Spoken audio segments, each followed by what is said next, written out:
284 games are down. There's only one to go. It's time to recap the NFC and AFC championships, preview the Super Bowl. But first of all, congratulations to my co-host Joey Moore on the 49ers making the big game, NFC champions 2023. This is the You Like That Feels Great Baby podcast. I'm Eric Stenholm. I'm going to turn it over to Joey here. Top 5 sports moment in your life for sure. This is your 4th chance for one of your teams to win the title.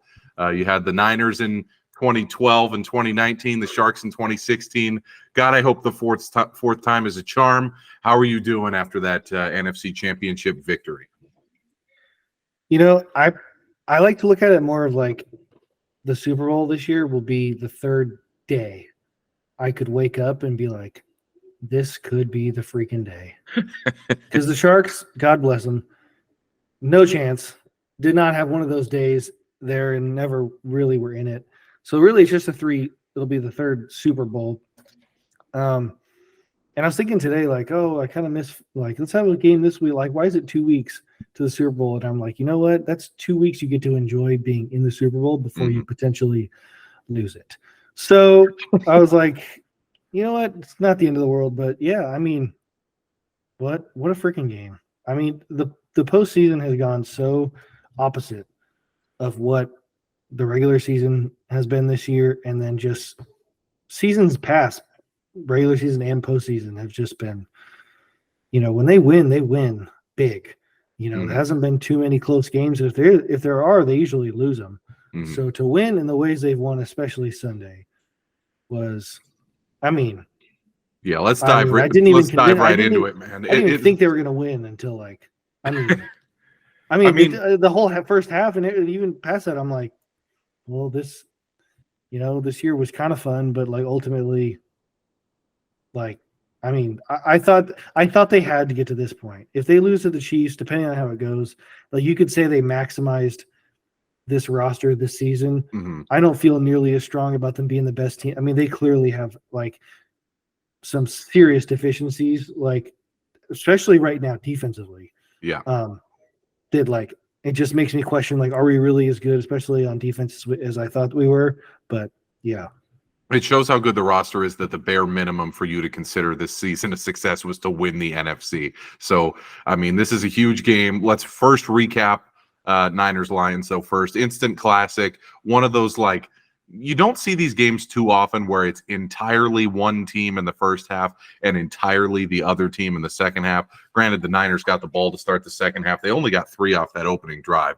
But it was just a wild game. I really felt like the Niners never really got solid footing until like the very end of the 3rd quarter, which is pretty wild for a game that they ended up winning relatively comfortably. That's what I was going to say. Like, you know what's crazy is like they were down, but they also had a 10-point lead with like 2 minutes and 2 seconds left. Yeah. And it got down to the point where all you had to do was recover an onside kick, which if I would have told you that at halftime, you would have been like, what happened? Did the stadium fall down? Even before the game, like when I thought like, okay, like I think we're a better team, like you win, but like you would take that against any team, any game. I don't even care if it's like, you know, the Niners playing Carolina or something. Like you would just recover the onside kick to win the game, like as a fan. So to say that even after them down 17 at halftime is just wild. Yeah, and I mean, the first half really had both of us questioning SF's defense. I mean, it was to me one of the more lethargic performances of the season, the way they came out of the gate. Well, it was everything I was worried about Detroit. I mean, just running the ball down your throat every time. I mean, David Montgomery and then Jahmyr Gibbs, like I thought they'd have good days, but then Jameson Williams, like, okay, wow, they got 3 guys like just shoving it down our throat. Their number 3 wide receiver busted a 40-yarder. I'm like, I love kicking. I'm a big like, let's kick the ball off to start the game. Like, I want the ball second half. But like when you do kick it off and they go 4 plays right down your throat, like touchdown, it's like, like. And then the Niners followed it up with a 3-and-out, which is stunning for a Shanahan offense, which always scores on the first drive. Yeah, well, was it the first or second one they went 3-and-out? Because when did Moody miss the kick? He missed the kick. He missed the kick on the second one. Yeah, okay. The first drive was a 3-and-out, and I was like, and that's when you texted me, not ideal. No. No. It's just It was even mostly after the even defense after getting the win, gashed. I don't get, like, I really don't understand. Like, Brock Purdy is a better quarterback than Nick Mullins, right? Breaking By a news. mile. Okay. Especially with what the Vikings were at the end of the season. No Kirk. I think Jefferson played, but still. Niners offense, much better. Why on earth did it look so difficult to throw against the Detroit Lions? Nick Mullins threw for 800 yards across those two games. Like why? Just like it's like Dallas has better players, but it was like, we're going to be able to like move the ball on them, and they did. But like Detroit was like, we're going to be able to move the ball on them, and no, took a whole half and a half, 2.5 quarters, or 2.5 quarters. Mm-hmm. And yeah, it took a 50-yard face mask pop up, like cut and catch by Ayuk to really get good. It's like, wow. But yeah, no, the first half, our defensive line, I mean, bums. The discourse on Twitter was Steve Wilkes might get fired at halftime. I mean, it was. But like in defense of him, this organization believes in a front four. Like front four play coverage. Like they don't like blitzing, just like from Kyle and John. Like that's how they've always how they built the team. When they built this team, they expected it to be Bosa, Armstead, Hargrave, and well, I think they thought Drake Jackson, but he's hurt. Another edge rusher. But still, that's why they traded for Chase Young, who's a horrible football player right now. Like he's terrible. They run it to his side every time, you were saying. It's just like every time you see him on the field, you're like, here comes a run to wherever he is. Like and like Randy Gregory, they just haven't had all of their defensive linemen are prioritize rushing the passer. Like Bosa is obviously he could do both, but he's a pass rusher. But like, I mean, Hargrave is not very big, so like they just get tossed in the run game, mm-hmm. and it all falls on Greenlaw and Warner. Yeah, it does, and like so specifically, just when their front four doesn't dominate against the run or pass, because like I think Bosa had 2 sacks of Goff, but like we're really not getting pressure. Like Jared Goff was chilling. The first half there was Bosa's first sack was completely like unblocked, like missed the protection. And then I think the second one, it might have been like a quick, like it wasn't like, wow, just 4 guys collapse the pocket and it's like he's going down. So like when they don't dominate, like this defense struggles. And you saw it. And then on top of that, Detroit can run. I mean, their offense is really good. I mean, yeah, it was everything you worried about. And then the second half, like the most underrated part of the game is like we can talk to the end of the earth about the not kicking it for like Dan Campbell. But I think the crazier thing is I believe they only had 6 runs like in the second half. After just destroying you on the ground in the first half. Very strange choice there. I was hammering that home. I was like, you have a 17-point lead and the ball in the second half of an NFC championship, and you're a running football team. That's your identity. What the hell are they doing? We'll talk about Baltimore later because I think they were even more egregious than Detroit with their calling passes for no reason when they're a running football team. But, I mean, second half, if you're a Lions fan, even after the Niners march down the field, settle for a Moody field goal to make it 24. That's like, as a fan, that's like, wow, we needed 7. Yeah. Like, what's 3 get? Lions fans had to be thinking at that point, oh my God, we got a 14-point lead. lead. A Lions fan. And then it literally all went to total shit from there. 24-3 from that point forward, or 24-7. You know what's crazy is like what made Dan Campbell decide to not go for it at the end of the first half, right? He was like, okay, be smart, kick it here. Because you could tell like he wanted to. He wanted to because he's like he's like, just kick it, right? So like, why was that okay to kick it there? And like, I'm telling you, as a fan, I guarantee you the players feel the same. If they would have kicked it and made it 17 again, like you're just like, oh my God, like we need the ball 3 times and like 2 touch, like And he had 2 opportunities to do that and chose against it both times. Now, granted, he's in plus field position. I'm sure the analytics said either go for it or it was close to 50-50. I think I read that it basically made no difference, like analytics wise. But I'm just saying, like analytics, throw it out the window for a minute. Like, yeah. I'm not like one of those like screw analytics, like, you know, Bruce Bochy type like manager or something. Like I'm going with my gut. But like you can't tell me analytics doesn't factor in. Like this is a playoff game. The pressure is all on the 49ers, like to get to the Super Bowl, down 17 at home, like, or down 14 at home at the time. Like you kick that field goal to make it 17, the building sinks.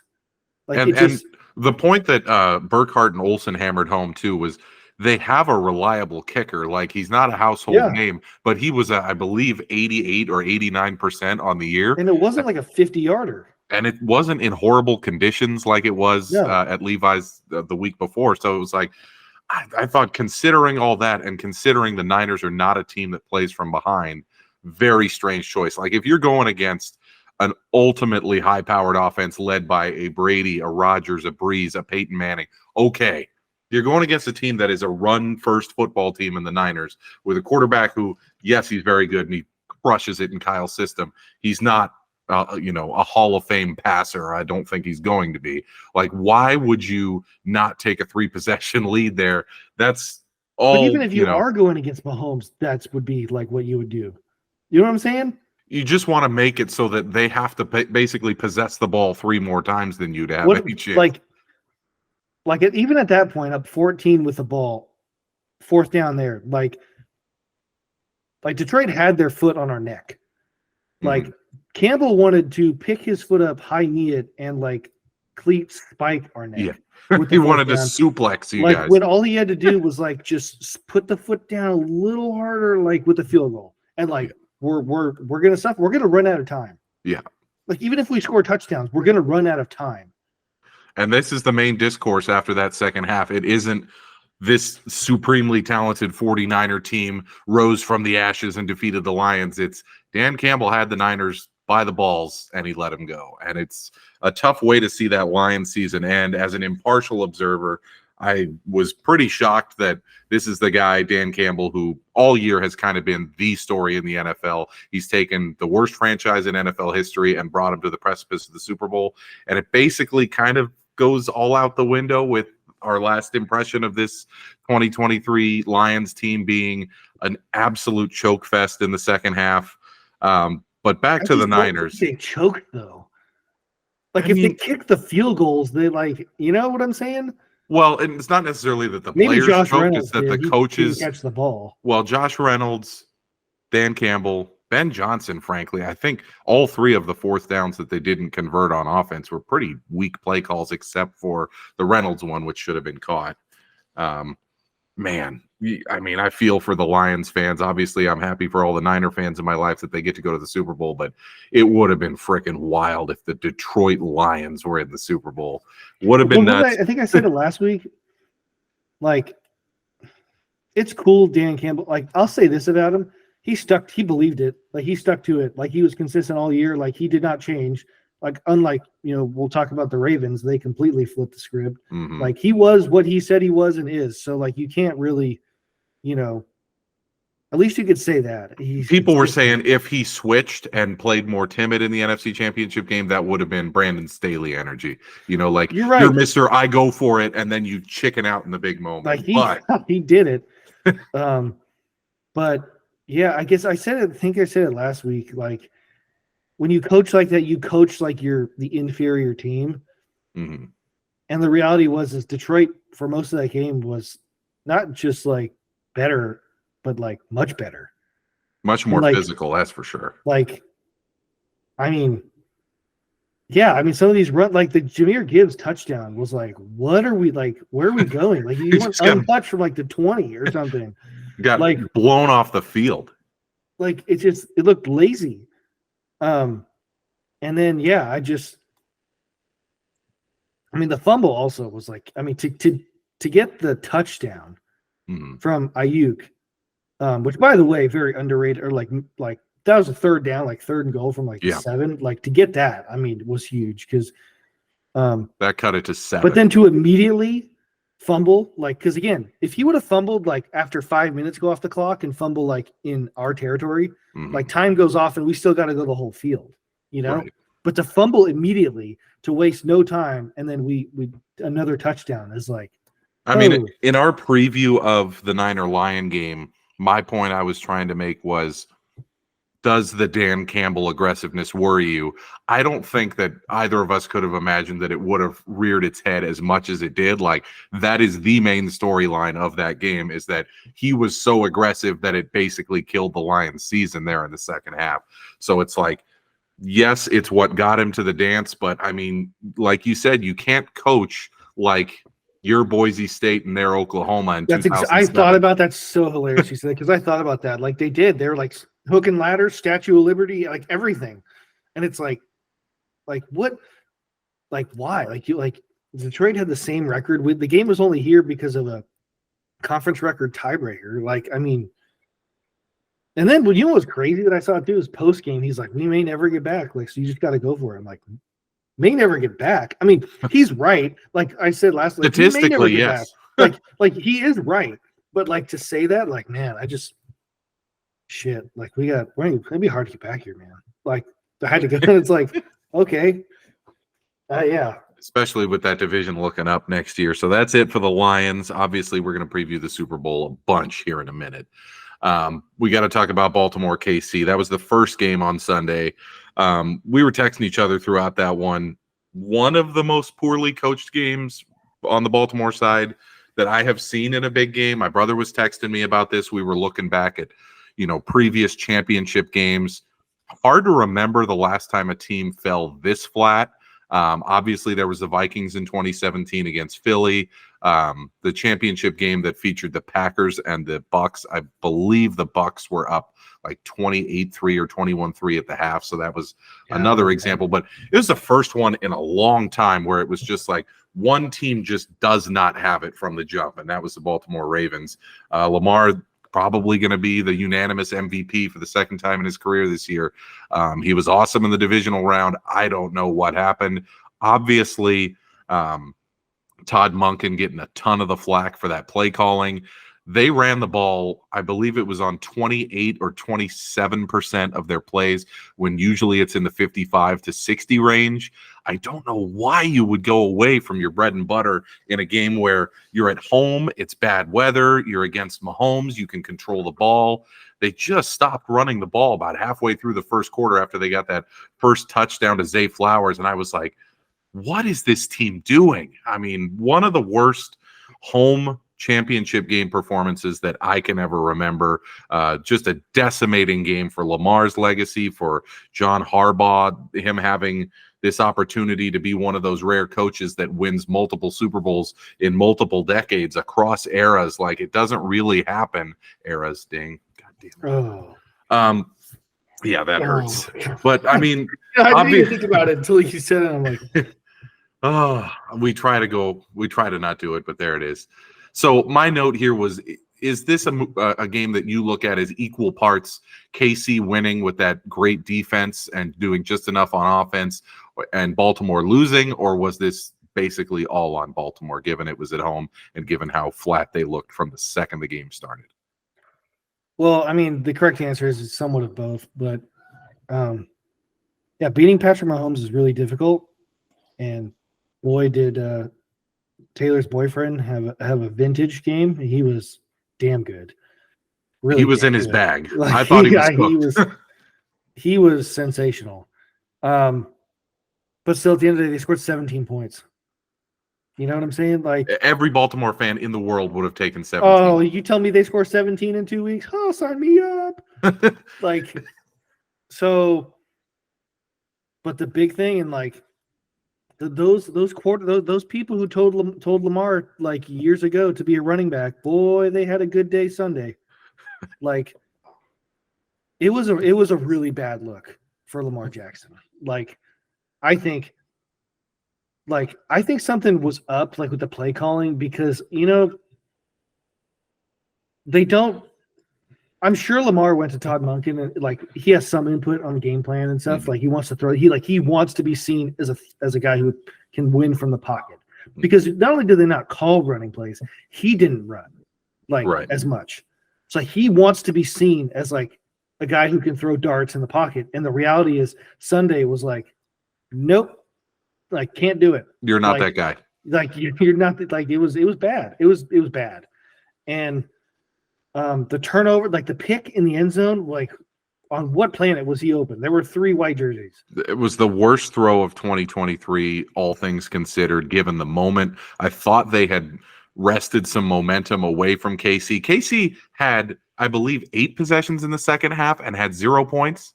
Like, Yeah. Baltimore kept giving them the ball back, and they would just give it right back to them immediately.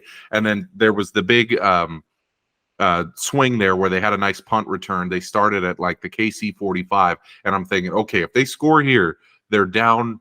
At that point, they would be down 3, and I'm like, this is anybody's game at that point. And I believe it was on either first or second down. He throws that duck into the end zone, and I was like, that's the worst throw of the year, bar none. Like it killed any chance. Kelsey had a huge day, but again, they scored 17 points. Like Mahomes, like he didn't play like he played darn near perfect in terms of his like completion percentage and like everything. And still, again, 17 points, and you're at home, and like it was. And Greg Roman was probably had a. He had a great day, being like, "Look, it wasn't me." Like he was fired because we ran the ball too much, and like after Sunday, like we're saying you didn't run enough. Like if Greg Roman was the offensive coordinator, I think the Ravens would be in the Super Bowl. I don't think there's any doubt about that. They would have just run it. Like that's what just gets me. Like, what's the? I don't know. Like Greg Roman was fired because he deep down inside didn't think Lamar could throw the ball, and well, Sunday at this point, when it matters, he's right. Great regular season, great first playoff game, especially in the second half. But he's 2-4 in the playoffs now, and the losses have all looked like that. This is I could go on a whole like rant about like how I feel about how we talk about players in the league and quarterbacks especially. But like, because I mean, even as a Niner fan, like would I be uncomfortable giving Brock Purdy Lamar's contract? Abso-freaking-lutely. But like this conversation of him being a complete like just scrub, like being carried by everybody, like some like does Lamar Jackson win that game for the Niners if they like does he? Not a chance. That's my point. I mean, this is the thing. The crazy thing is I've crapped on Jalen Hurts a lot this year. Jalen Hurts won that game last year. Like he could come from behind. Jalen Hurts could. Yes. But like does Lamar, and to be honest, I forgot to say this stat last week, but to be honest, does Josh Allen win that game? I think he does. Absolutely. But he hasn't. Yeah. And I saw the stat last week against the Chiefs. Chiefs. Well, he does if he's healthy. That's his problem. Yeah. But Josh Allen against the Chiefs 2 weeks ago or a week ago, I saw a stat. He was only 10 of 21 throwing the ball beyond not 10 yards, the line of scrimmage. 10 of 21. Like, and those weren't terrible conditions for that game. But I just hope we like Lamar Jackson, like he damn near might be a unanimous MVP. Well, maybe not unanimous. Like Tyreek Hill, McCaffrey might get some votes, but people have already said he's won his second MVP. And like, I'm not like Patrick Mahomes has never had a game like that, ever. Like people think like he's great, like these ridiculous arm angle throws and stuff. The reason why Patrick Mahomes is might be like already number 2 or 3 quarterback ever. I mean, you can make a serious case he's number 2. Is because his low is like higher than everybody. Like he's so like consistent. Like Lamar, you like did his floor is like Joe Burrow. Like you did, yeah, exactly. Did it shock you that the Raven like Lamar played? Like, did it really shock you? No, not at all. And that's all. It would shock me to the floor if Patrick Mahomes played like that. Yeah, if he had the game Lamar had, we'd go, was he concussed? Like did he get hurt? What happened?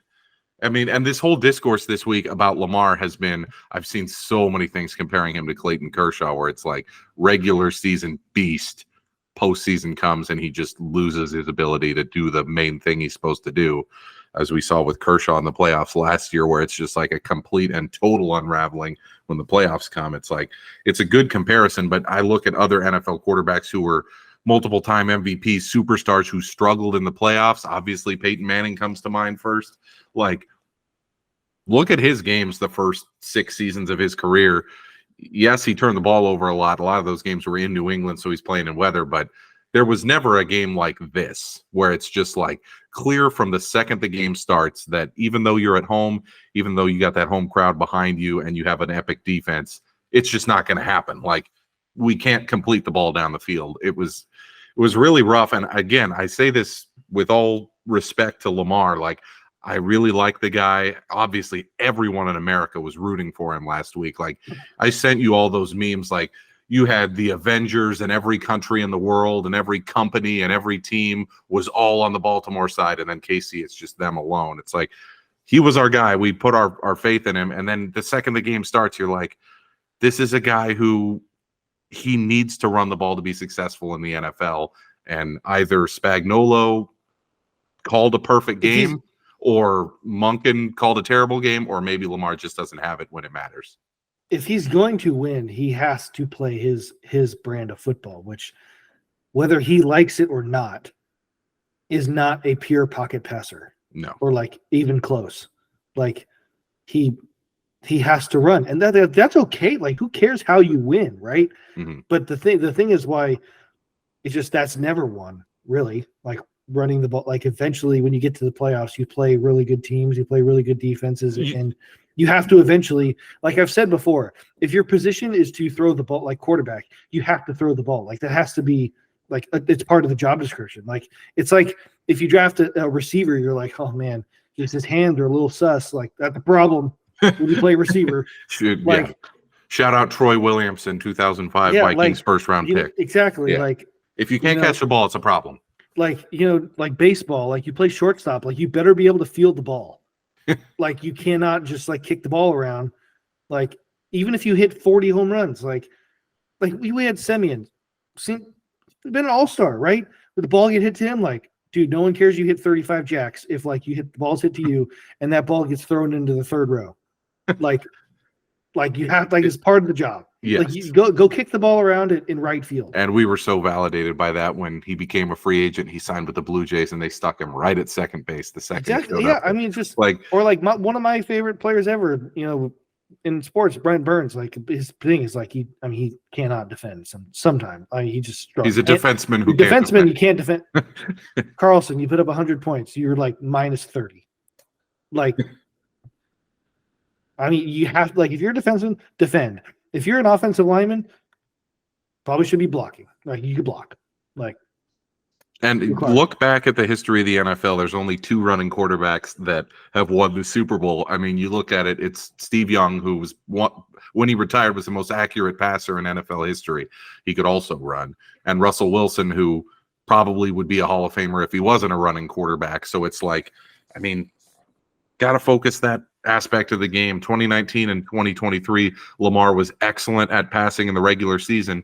Not the gaudiest statistical numbers in terms of yards, but he threw a ton of touchdowns without turning the ball over. He didn't necessarily turn the ball over other than that once last week, but it was just like a lethargic performance where it was clear from the beginning that Monken had him in the pocket. Spagnuolo was thrilled to see that they were throwing the ball downfield and trying to do a pocket passing game, and it all just completely unraveled. So back to square one for Baltimore after their first AFC Championship game that they've hosted since the early 1970s. Tough for those fans, but KC's moving on. Super Bowl 58. Niners, they're minus 2.5. They're wearing the white uniforms. Is it 2.5? Is it down to 1.5, or is it up to 2? So it was 2.5. It went down to 1.5, bumped back up to 2. Today it's back at 2.5. I saw Kansas City in some places. You could get the money line on Kansas City at like plus 120, which might have to drop a little something on that just as something that you can hedge during the game if they get out to a big lead. But big game, basically a redo of the 2019 Super Bowl down there in Miami. We're doing it in Vegas this time. Niners are wearing white. Kansas City's wearing red. going to be Usher at the halftime show. Big game, 2019 redo. Going into the football side of things, as an impartial observer, I want to bet KC because the Reed-Mahomes duo is such a massive advantage over Shanahan and Purdy. Like, it's a Super Bowl. You got to go with, the guys that have been there and that have won it in the past. I have a lot of confidence in Reed and Mahomes, but can that elite SF roster make the difference when compared to 2019? Like, let's look at the offensive and defensive matchups to watch from a Niner point of view, but also like basically when you look at the game in 2019 where you had that 10-point lead in the fourth quarter, do you think that this team is better in terms of the aspects other than quarterback and head coach than the 2019 team was relative to KC at that point? Like, is this a more beneficial matchup than 2019 was when you take the quarterback and coach out of it? Because it has to be if you're going to win this game. It's a really good question. Well, you shouldn't take it out. I don't think we can take it because I think Purdy is a significant upgrade from Jimmy, specifically to this matchup, because I don't think we're going to be able to block their friend. McCaffrey, an obvious upgrade. Charles Omenihu injury is big. Yes. He's a solid edge rusher. He was on the Niners last year. He's a good player. Chris Jones is going to field. Like, the priority number one is someone's got to block him.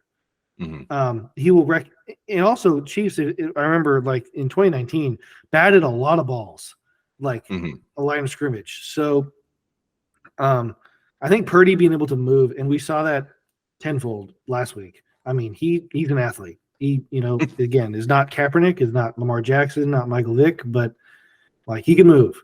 And I think just moving in the pocket to set up to either just get a first down or like throw the ball, like, evade some pressure, set your feet, throw downfield is going to be big. I think our defense is much worse than it was. 2019 was damn good.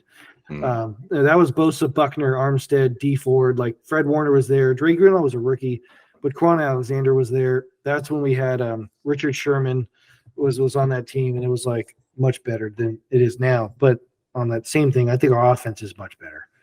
Like, our wide receivers last time were Deebo Samuel as a rookie, who I believe if the Niners were to finish that game off and win, I thought he would have been the MVP. Yes, it couldn't have been Jimmy.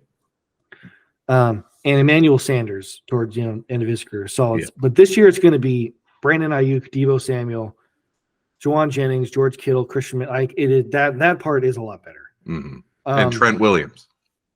Yeah. I mean, you have a first ballot Hall of Fame left tackle that you didn't have last time. Yeah, I don't know, because I would say this Chiefs team is significantly worse than the Chiefs team you faced in 2019. I don't know, though. Well, it is offensively, but their defense, their defense does not get enough credit. Their defense is really good, really good. And like, if our Niners offense this year played against the Chiefs defense in 19, I think they put up a big number. But the Chiefs this year, I think, are going to put up, I don't know. I mean, Isaiah Pacheco might have a huge day. He might be a sneaky, like, they've set the over-under for this game at 47.5. You and I are both leaning over on that for sure, right? Well, I hope it is. I mean, because if it's a low-scoring game, I mean, their defense is better than ours. Which, who would have said that before the season? Every freaking football game, right? It's like, we also say all this talk about the game, but like, what does the line of scrimmage look like? Like, can we block Chris Jones, and like, can we block in the run game, conversely, can we get pressure? Because we really haven't against Jordan Love and Jared Goff. I know Detroit's defense or offensive line might be the best in football, but and the Packers is pretty good too.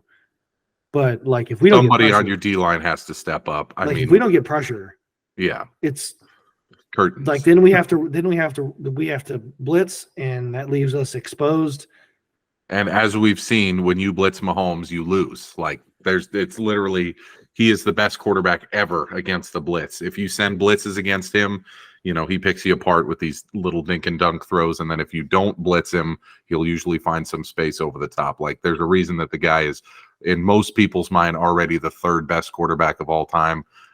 He's 28 years old. He's in his third Super Bowl, been to 6 AFC championships, 2 MVPs, 2 Super Bowl MVPs for a reason. Like, this guy is an absolute beast. So that's the number one matchup off the top is Mahomes against the Niners D. Bosa has to have a career game. If he is essentially stifled by double teams, then it's going to come down to guys like Young, like Randy Gregory, guys that you've been dogging all year who just have to step up for this big moment. And basically, I think your thought, based on what you've been telling me all week, is you think that the Niners defense is a significant step down from what they were last year, what they were in 2019, and that they have to step up in this game for you to have any chance. That's not debatable. Yeah. Yeah, I mean, it's just crazy because if you had told me we'd have played the Chiefs in the Super Bowl like a month ago, I'd be like, we're going to hammer them. And now I'm like I'm kind of shocked we're favored, like, a bit. I tell you every week when I always tell you the lines, right? Sometimes when the Niner game isn't even over and you get pissed when I do that. But I just. Yeah, you were like, oh, next week it's Niners Chiefs. I'm like, can we just recover the onside kick? Holy shit, Eric. You're like, please do not send that. But I was like, look, it just came out 2.5 and it's back to 2.5. And that just goes to show that Vegas looks at the Niners roster and they have this entire season and they go, that is so far and away the best roster in the NFL that they have to be favored. I believe in 2019 they were also favored, but it was only by 1 point or 1.5. So they think this is a slightly better matchup than it was in 2019. And I think that's partly because of Purdy. Like, he is at least a 1, if not 2 or 3 point upgrade over Jimmy G as to, what Jimmy G was in 2019. Purdy's such a dynamic player. His element of running the ball last week was basically what got them over the hump in the second half. Huge. I mean, he had 2 15-plus yard runs to pick up first downs late in the game that led to TDs. I mean, the guy's a beast. He has to come through in this game. It's, the third greatest quarterback ever against Mr. Irrelevant in his second season. People don't talk about that enough. It's like one of the great underdog stories in sports recently. Did you see the thing? I saw it on Bleacher Report app, Bosa talking to Purdy. No. So, you haven't seen it. So basically, yeah, after the championship game, like, they were in the locker room, and Purdy's still got the hat and T-shirt on, like, over his shoulder pads, and Bosa's I think he's still got the hat on, but he's like shirtless. Number one, Bosa looks gigantic compared to Brock Purdy, like, even in shoulder pads. Yeah.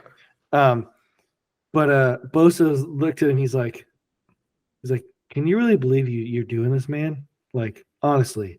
And the guy's like, Purdy's like, they got a camera like in his face too. It's from Inside the NFL, like that show. Yeah. He's like, we did it, man.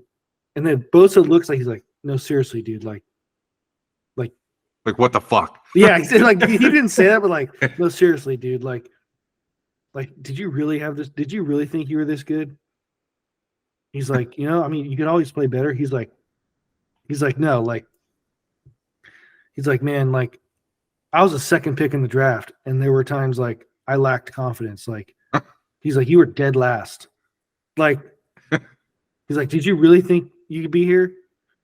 He's like, just a game, man. They like, high five or whatever. And it's like, yeah, it's just like, he's like, man, it blows my. Bosa was like, it blows my mind that you're like the last pick is like you're this. I was like, it was just like surreal, like Bosa, like, probably like one of the most highly touted, I mean, he was clearly from when he was like 15 years old. That's my point. Yeah. It's like he was getting scouted when he was like, 11, especially because of his genes with his brother and his dad. Like, yeah. And then Purdy's like dead last, and Bosa's like, no, seriously, like, how does a guy like you like be this good? He's like, because it almost like he kind of was like, yeah, man, I kind of thought you were a bum, but like you're not, which is kind of cool. It's like a true blue blood telling him, hey, you're a member of the club now. Like, exactly. That's what it's like. Even though you're on my level, which like he's like, man, he's just like, I couldn't believe it's just like blows my mind that you're this good because like, yeah, it's like Bosa and Trent Williams and Christian McCaffrey, frankly, were like born to be NFL superstars, and then there's Brock Purdy, who's like, I mean, he could be, working at a Shake Shack in Iowa right now, and He looks nobody like would bat an he eye. looks like when he shows up to the game, he looks like he's going to class. Yeah. It's another one that I know when my mom watches the Niners, she's like, how old is he? Like, that's her first thought when she sees him. Like, she used to say that about, various A's players back in the day. I remember Ryan Sweeney was on the A's, and she was like, he can't even drive. How is he playing? And it's like, when you look at Brock Purdy, I swear to God, I look at him and I'm like, he could be. You could tell me he's 16 years old, I would believe you. And there he is carving up, everybody. He's 5-1 in the playoffs. I cannot believe it. And we don't talk about it enough. Obviously in the Bay Area they do, but like national media writ large, they always look for ways to knock him down because it's that's what gets me. Like he always gets ways to knock down. And I'm not even just talking about him. But like they always look for like reasons why things happen for other guys, right? Mm-hmm. Like I can't underestimate, like I don't like Lamar seems like a good guy, but like that was just a horrible look. Like this bet, like for just in terms of can I win with this player? Mm-hmm. And like no one on the like I think I saw Stephen A like it was a choke job. And like I don't think it was a choke job because they didn't do I think it was more of just like no, they tried to like throw the ball and he just couldn't. Mm-hmm. Like and yeah, I just it's just crazy. It's like some people, especially there's so many like former players on these like TV shows now. Like, do you remember being especially in the Bay Area, like what we think of Steph Curry now? Mm-hmm. Like top 10, maybe closer to top 5, like all-time NBA player. Mm-hmm. People thought he sucked, or like not sucked, but like there was a legitimate conversation, like him and Monte Ellis. They were like, we should trade Curry, not Monte Exactly. Ellis. They're like, look at this guy, this little dweeb. Like he's gonna be like, we're keeping him. He's not physical enough for the game. We got to go with Ellis. He's tough. And you talk about other guys, right? Like even when he won unanimous MVP, like other guys in the league were like, nah, we'd rather have Russell Westbrook because he's all big and physical and like dunking the ball. Charles Barkley's like, you can't win with him. Yeah, it's like it's crazy to look back now, but like it took Steph Curry a long time to get over like, oh, this guy looks like he finally got to the top when he was in like what his 8th or 9th season. Because like you look at LeBron, NBA. Right? You look at LeBron, like that's an NBA player. Like holy shit, look at him, like built like 6'9", 2 like a locomotive, and it's just like, well, that's what it looks like. And Steph Curry, who's like 6'3", like 170, whatever he is, I don't know, 200, I don't know how much he weighs. It's like especially this guy, when he came out of college, he was just he goes to Davidson, like, and then Purdy, right? Purdy is that last guy at recess picked, and then turns out like all these cool kids in school are like don't want to admit that this guy might be better than all of us, and it's like there's nothing that kid could do, like. You know what? Like, I totally get what you're saying because it's like what does he have to do to be like, because I really believe he could win the Super Bowl. God forbid he could win the Super Bowl MVP. People are still going to be like, the roster. You know who had a good roster? Lamar Jackson. Like, you know who had good rosters 7 different times? Tom Brady. Every Super Bowl winner ever has had a good. Like, have you ever seen a guy win like Patrick Mahomes? Like, oh, he's a great one. Okay, well, he's got arguably the greatest tight end ever. He's always had the times he's won, he's always had a good offensive line. Mm-hmm. Tyreek Hill, first Chris ballot Hall of Jones, Famer. Chris Jones, like he has Andy freaking Reid, like again, like let's stop. Show me an example where the infrastructure was terrible and a guy still won the Super Bowl. It's like there is none. Like you have to win as part of a team, and I think people just don't look at that aspect of it as much because they want to find a way to just be the Niners, like they've taken the philosophy of building a team. Yeah. Like I've talked in a about. Sport that more and more becomes centered around one like quarterback, and Kyle's like, Kyle and John Lynch believe it's easier to build a team that wins like the Niners more than it is building a team like the Chiefs, who they've done a good job, Brett Veach and obviously their team building a roster, but they win because they found Patrick Mahomes. It's easier to find multiple superstars at multiple positions than it is to find a first ballot Hall of Fame. Because like the Ravens think they did it the Chiefs way, right? Like they think they have the quarterback, but they didn't, because No. he's not Mahomes. Like, And Dallas has thought that for years, and they don't have the guy. the only guy I really could say has been Joe Burrow, but even then, like, again, another underrated thing about Mahomes, he's consistently good. He's consistently healthy. Yeah. Yeah. And Burrow has missed, I mean, he missed almost all of the entire 2020 season, or his rookie year. And then he's missed most of this year. And Lamar has missed a bunch of time over the past few That's the other seasons. thing too. Like say Purdy went down, like it would blow big time. But like, there are people who do believe Sam Darnold could come in and like be serviceable, right? Like, I think what happened to the Bengals this year with Jake Browning, like, that's not common. Like, Lamar Jackson goes down, like, I know Tyler Huntley was a Pro Bowler, but like, Josh Allen goes down. Who the hell is even their backup? I don't even know. It's like Matt Barkley or something. Like, you know, I would say Jalen Hurts goes down, but like, you know, then he had Mariota.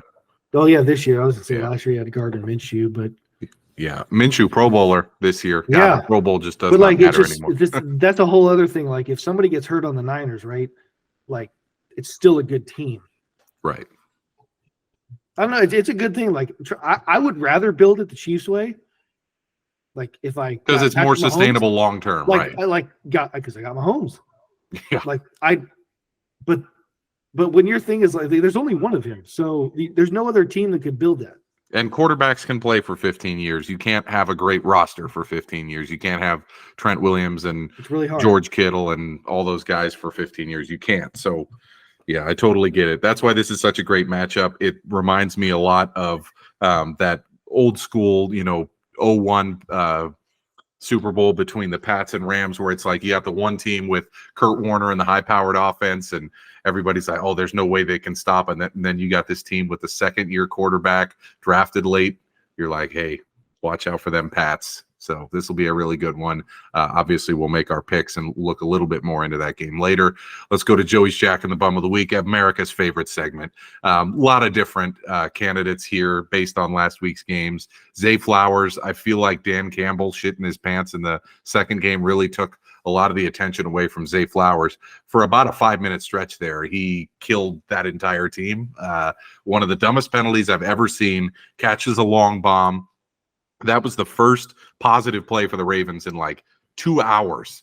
He catches the ball at that moment. He immediately taunts and severely taunts the corner that he burned.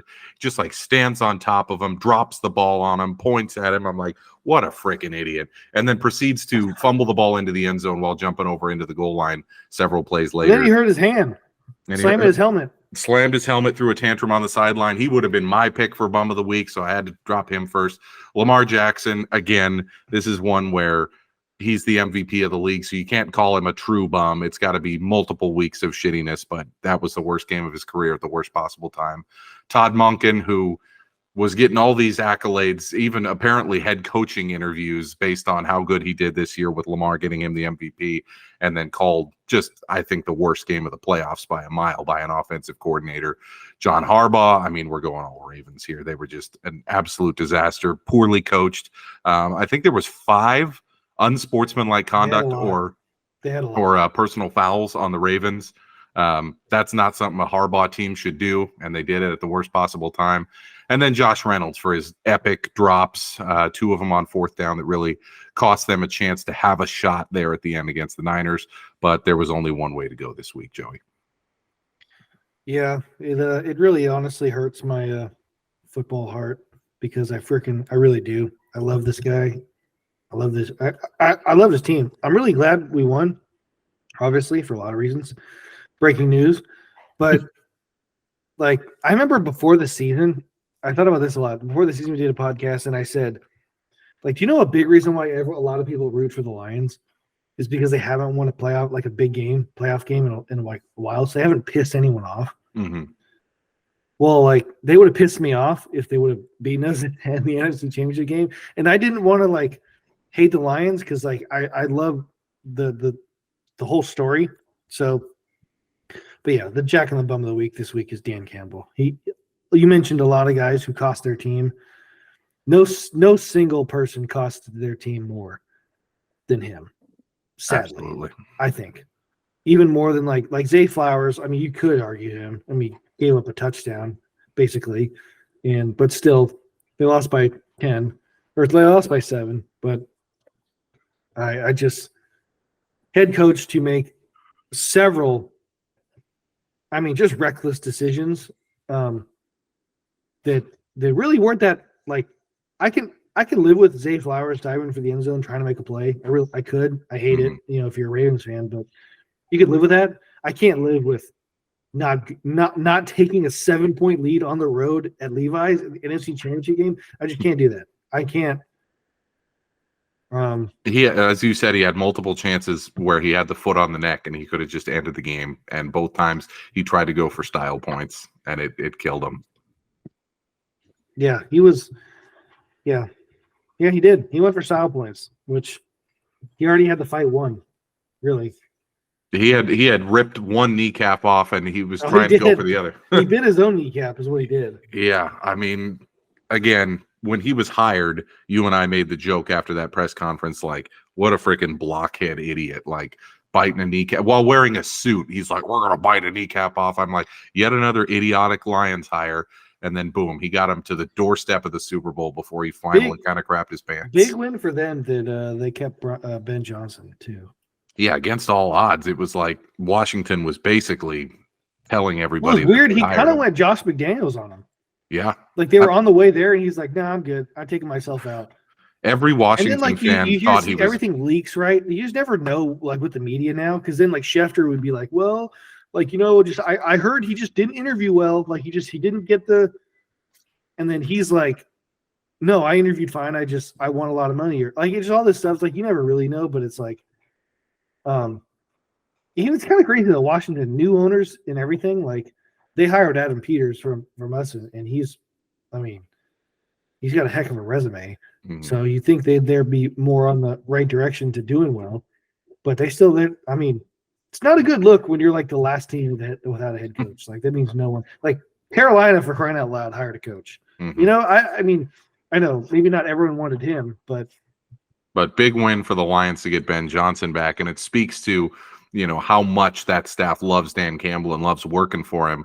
But like you said, this was the biggest moment of his career.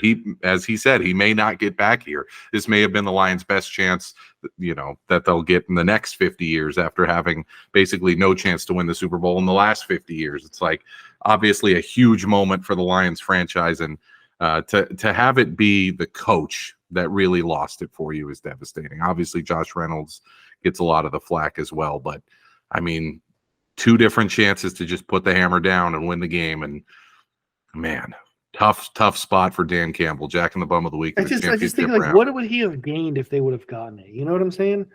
So say you convert on that, you still might kick. Exactly. They were both in like mid-40s yard field goals. Not like chip-ins, but not. Think about it this way: like, what if they convert that, and then like 2 plays later, like somebody fumbles? Mm-hmm. You know what I'm saying? Like no one even looks at like the decision. Oh no, they went for it and he got it. Like what a great decision! Like. No, like if you don't kick and take the points there, you do like you're more susceptible to turning the ball over. Like, most analytics savvy fans and like fans of the other team in that situation. So Niner fans, they'll look at it. I wanted them to go for it. Exactly. They'll say whatever I want them to do. I want them to do that. Like, I don't want you're in that situation. You're like, please go for it. I don't want to be down 17 points. Please go for it so we can stop them. Like, they should literally have someone on the sideline be like, we just did a quick poll of the Niners fans. Like they want you to go for it, so let's kick it. Like, who in the booth is like, oh, Dan, like, whoa.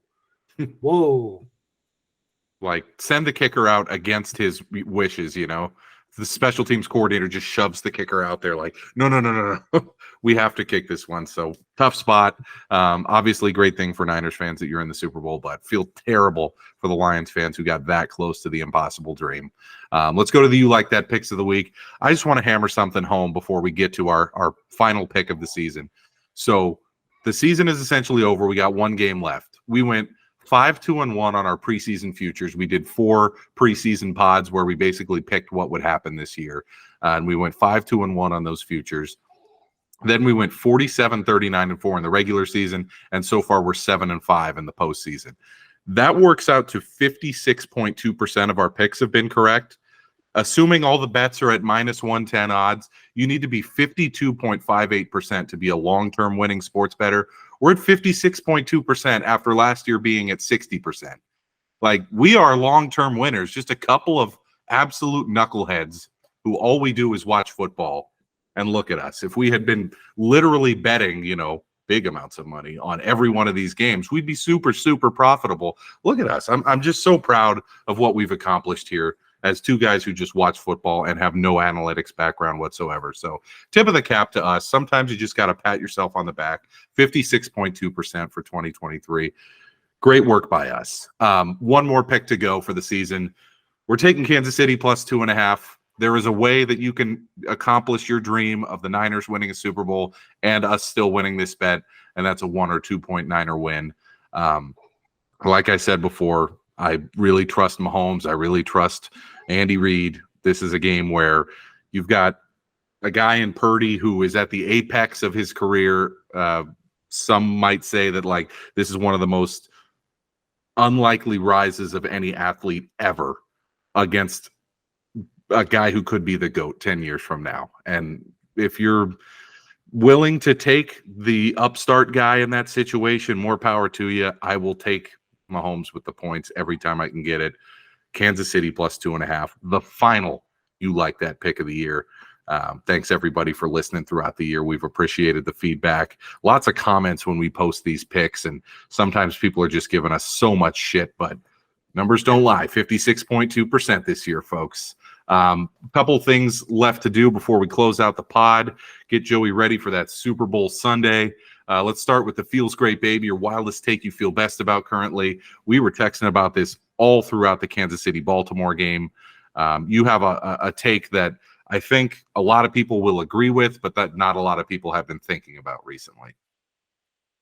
Well, I don't know how you can't think about it, because like this would be the Chiefs' fourth Super Bowl in 5 years appearance, which has only been done by the Patriots and I think the Buffalo when they went 4 in a row. But yeah, my take is like this is the Patriots all over again, and they might. I mean, they're right there. But I mean, I'm not going to say they win more, but I mean, as long as Reid wants to be there. Which there's quite a bit of rumors he might retire. Right. He's in his mid-60s, but I'm like, if he wants to go another 5 to 7 years, this could be exactly what Brady Belichick was, right? But like in a weird way, like better. Like more symbiotic, there's no like angst between the two guys because they seem to love each other, Reid and Mahomes. But even like them in the front office, like too, like they draft well. Like the Patriots haven't drafted well in forever, feels like. Yeah, I mean they're the Patriots. They're the New England Patriots. The standard has been set, and there's no saying they're not going to be here next year, because this last year was supposed to be a rebuild year, and then this year happened, and you're like, well, this is definitely a down year, and it's like they're still in. They might be back-to-back champs.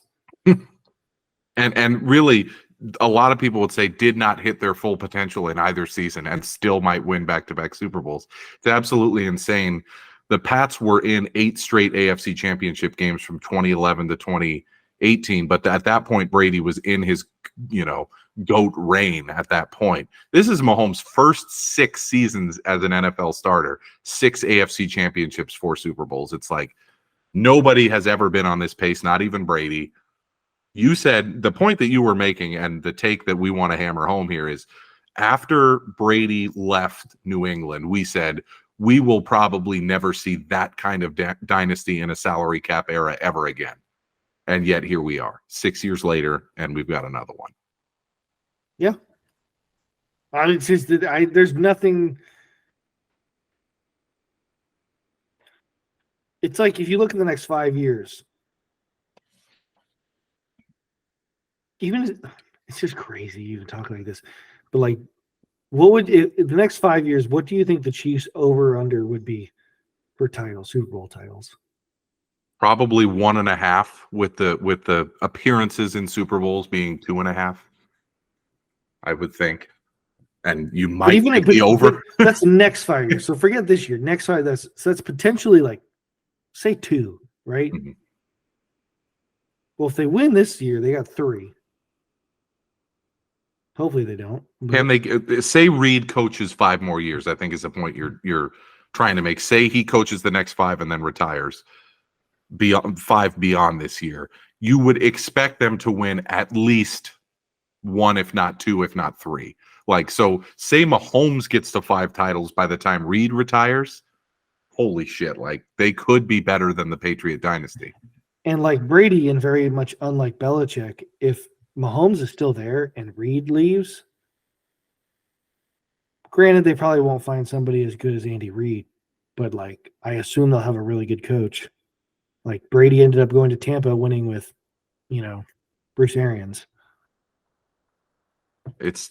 And there will be no shortage of coaches who want to coach him. Like, everybody will be falling all over themselves to be coaching him whenever Reed calls it a day. But the point you're making is, like, imagine after the 98 finals that some other team won 6 titles in 8 years from 99 to 07 or whatever in the NBA. You just immediately had the next Jordan, like, right there. Like, yes, you had LeBron, but LeBron wasn't competing for titles until 07. He lost, and then he finally won in 2011. Well, I'm trying to think the closest thing would either be like the Spurs or Lakers.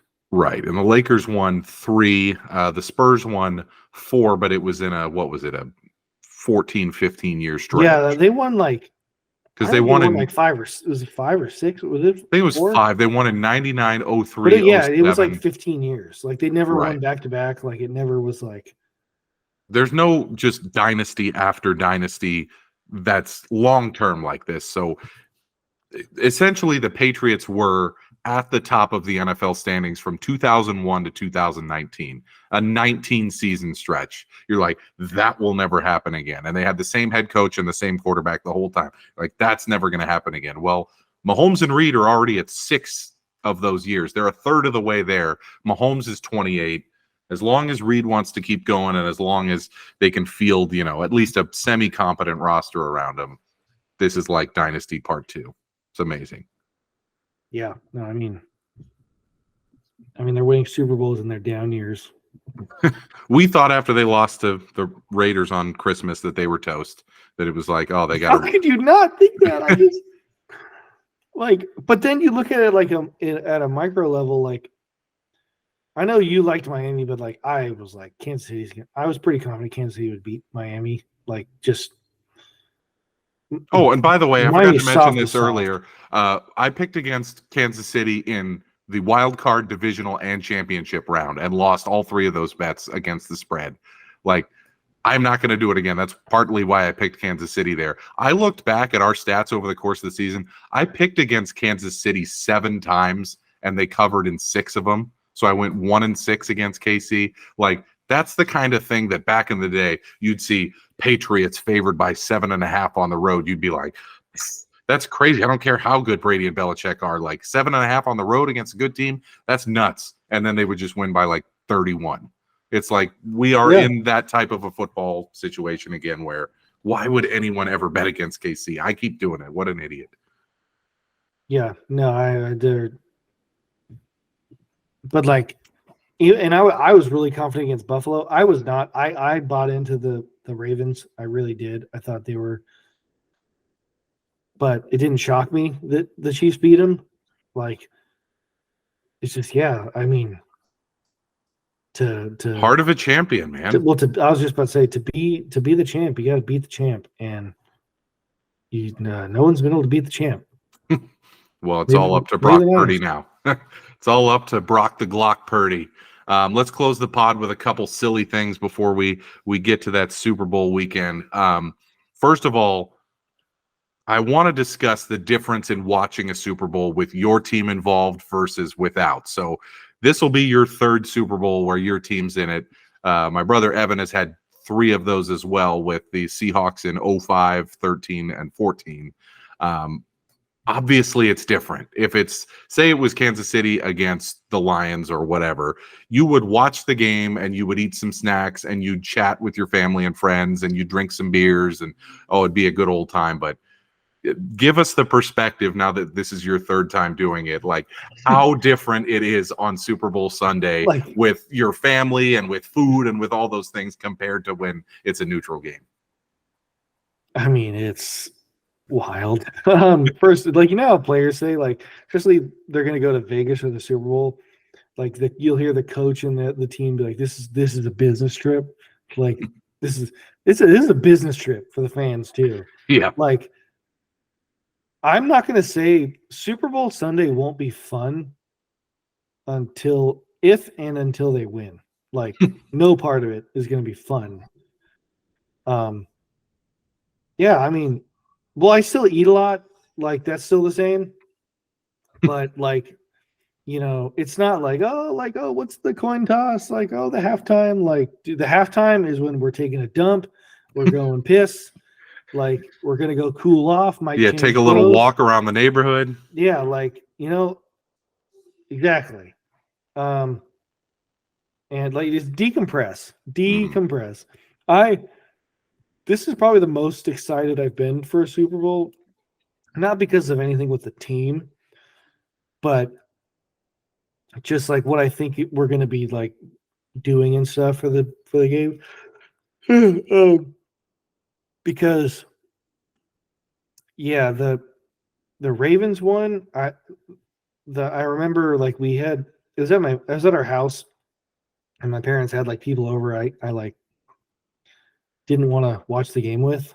Like, like, that's a huge part of it, Yeah. Like, especially if your team's in it, like, everyone at the Super Bowl party, like, better be into this freaking game or else, like, because the last thing I want to hear is like somebody tell me like, oh, it's just a game. Like, chill out. No, thank you. Go watch it somewhere else. Yeah. So, I remember the Ravens one. My nose just started bleeding during the game. Like, didn't hit it, nothing. It just started bleeding. And then the Chiefs one kind of wasn't, because like we were like moving like my parents' apartments. They sold the house and stuff, so we watched it like in their like just apartment like in Newark. So like you can't really like run and scream as much. Like, I don't know, the whole apartment complex and stuff. It was a smaller TV and like small room. But this time it's gonna be like, I think we're gonna be watching it at her cousin's house. So they got a big area, big TV, several TVs, indoor, outdoor, like it's a whole nice thing. And yeah, again, there's going to be people I know that want to watch the game and care a lot about the game. So like if I yell and I'm not gonna, that's the cool thing, I'm not gonna throw anything. It's not my house. Like, hey, I can't do that. Like like, it's okay to punch my wall, like don't punch their wall. Which, please give the fans at home a glimpse of why the Niners won last week. It wasn't anything that happened on the field. Oh, yeah. There was actually another incident that led to it. The pants, or the no pants game. So, yeah, my wonderful son just, I don't know, something didn't agree with him or something. He just kept, like, just throwing up. Not like throwing up, but, like, just, like, bit. Like, and I mean not like drool. I mean like projectile, and it got like all over my pants, couch, and everything. Like, he did it like 3 or 4 times. So like eventually, like I just said screw it. Like I just took the pants off. So swear, like the whole second half for the most part, I watched the game in just my like boxers. And that's when it all turned around. It all turned around. So it was Luke throwing up. Might have to do that in somebody else's house next week. Whatever it takes to win the game. You're going to be superstitious. I know you're not usually, but you're going to have to be for this one. Like I said at the top of the pod, third chance for you with the Niners. Hopefully it gets there. Hopefully you have a nice crowd of people around you to celebrate with if they win, because I know that's a huge moment for a sports fan. I haven't experienced it yet. Got to see my brother experience it in 2013. It just looks like so much fun. Hopefully I'll be there someday too. Super Bowl Sunday, we talked about last year, like some of the pros and cons of going to someone's house, going to a Super Bowl party, all that. This year, let's rank our top Super Bowl Sunday snack foods before we close the pod. People on TikTok especially love when we do these lists because they love shitting on us, but it's fun to get the debate going. So I will go first. We're going to do 5-1. So I'll start with my number 5 Super Bowl snack food rankings. Number 5 for me. This one's kind of going off the board, but it's a tradition of ours. Jamie always makes these pigs in a blanket from Trader Joe's. Freaking love them. So that's going to be number 5 for me on Super Bowl snack foods. What's your number 5? My number 5 is shrimp, like just fried shrimp, like just put it in the air fryer or something and like crisp it up. Then dunk it in some tartar sauce. I'm not a cocktail sauce guy, really, but shrimp and tartar. Okay, so we're going that number 5, fried shrimp with tartar sauce. I'm going number 4. I'll go nachos. Back when we used to do the Super Bowls at my parents' place, I would always do like a massive plate of nachos for everybody. For me, it would be, some really good hefty Mission tortilla chips, some black beans, some ground beef, shitload of Colby Jack cheese or the Mexican shredded cheese that you get at like Safeway, and then sour cream, guacamole, and sometimes I would put some black olives. So love some nachos. I'll put that at number 4. What's your number 4? Jalapeno poppers. Interesting. I don't think they're at too many Super Bowl parties, but between the bread and like the jalapeno and the cream cheese, I don't really dip them in anything either. No, they don't need it. Super delicious and nutritious, right? Just fried jalapeno peppers stuffed with cream cheese. They're on my diet. Oh, absolutely. The Atkins diet there, killing it. Number 3 for me, I will go shrimp as well, but I'm going to go shrimp, just the regular chilled shrimp with cocktail sauce. When people bring this to like a football watch party, people are probably like, shrimp, what the fuck? I love that. I will attack those shrimp all day. Love them. You don't feel super guilty when you eat a bunch of them like you do with fried food. Freaking love popping some just chilled shrimp with cocktail sauce. That'll be my number 3. What's yours? Tacos, specifically like small street tacos. Like the one I'm on now is chorizo. Like, oh my God, that's my like Yo Soy Jose. Like that's with me right now. Like with these tacos. Yo Soy Fiesta. Because I'm like, I was not a taco guy, and then like a couple of years ago, we went to this like work party for Kayla's like work at the time, and they had a taco truck, and I was like, or not a taco truck, like taco bar, like they hired a company to come and cook, and I was like, I'm not really a taco guy, like where's the burgers and hot dogs on the grill, and then I was like, all right, I'm so hungry, let me try it, and I just freaking loved it, and like ever since then, I've been just taco, like, and yeah, chorizo and like. Carne asada, the classic. Yep. Yeah, shredded chicken too. I like. Dude, so we have a place right by us called Tacos Guelaguetza on Melrose Ave. If anybody wants to go, it's like one of my favorite restaurants. It's just a shack out in front of Safeway, and I love going there. Last week I got 10 street tacos. Oh. I got 2 asada, 2 chorizo. But then I also got 2 lengua, 2 cabeza, and 2 suadero. So that's what are those? The tongue, the head, and the breastbone of the cow. And it's like, I would never order it in the past, but I look at the meat in front of me and I go, that looks so good, especially the cabeza for whatever reason. It's like fat laden shredded beef, and it's just so flavorful and good. I love street tacos. That just missed my list just because Super Bowl Sunday, I don't necessarily associate it with street tacos, but it's hard. I'm not gonna lie. It's not easy, though. But like where we're going, just final thing on like they do like they like he goes and gets like this meat from like a just like street vendor and like yeah, they make it really easy and convenient to eat the tacos. Yes, then that's the key for Super Bowl Sunday is you got to be able to wolf them down while looking at the TV. Can you eat it standing up? Yes, if you can't, it doesn't count. For me, number 2, it's a tough one here. I'm going pepperoni pizza. I know it's not like a poppable food. It's like a big old slice of pizza, but for me, I always associated Super Bowl Sunday with big, gigantic, extra large pepperoni pizzas for like everybody to share. That's number 2 for me. Where are you going? Nachos. Okay. Nachos are higher for me. I like nachos a lot. What do you go to nacho toppings? Obviously, super piping hot cheese. Jalapenos, definitely. Like some shredded chicken. I always used to love that at the A's games. That's the helmet nachos, shredded chicken, sour cream, guacamole. And yeah, I'm not really a beans guy on nachos. And then like some salsa. Yeah. Of course, got to go there. And then number 1 for me, breaking news for everybody, it's number 1 for Joey too, wings. I mean, wings were made for Super Bowl Sunday. For me personally, I go boneless wings, and I go boneless wings from Wingstop. I love the honey barbecue. I love original hot. Love Louisiana rub, garlic parmesan, lemon pepper, anything boneless from Wingstop. That's number 1.